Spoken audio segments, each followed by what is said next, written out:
Yeah, Morgan, this is week 5 in the search for Brianlaundrie, and for over a month, we have seemingly had no trace. Well, now it seems like there are traces, but this is a complicated and developing story. So here is what we know right now. We know that Brianlaundrie's parents, Chris and Roberta Laundrie, said last night that they were going back to the reserve to look for Brian. This morning, the FBI and local police joined them, and we know per the family's attorney, per the Laundrie family attorney, that they did find some remains in an environmental park in that area, some remains of items that the attorney has confirmed those items belong to Brianlaundrie. Now, another piece of information that we just learned per a senior law enforcement official, they say that there appears to be partial human remains that have been found in the Carlton Reserve. We know that part of the challenge earlier on in this investigation was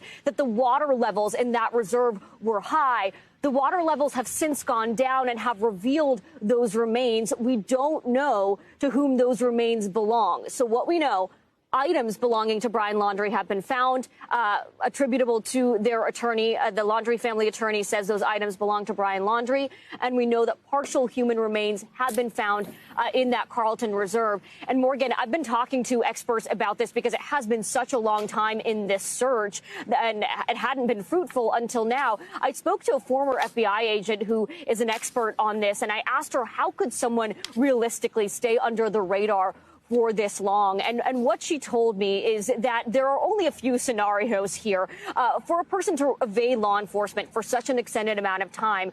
Either one, they are a person who is extremely prepared or has knowledge of law enforcement investigative techniques in order to be able to stay hidden for this long, or they are receiving help from somebody else. And the last option is someone that the person is deceased and simply has not been found. And she told me that Brianlaundrie had no record with or experience with police that we know of. It's unlikely that he read up on investigative techniques from the FBI. So in her view, the two options were that he was receiving help or that he was deceased and simply has not been found. We don't have clear-cut answers yet, but it seems like what we are learning today might end up in a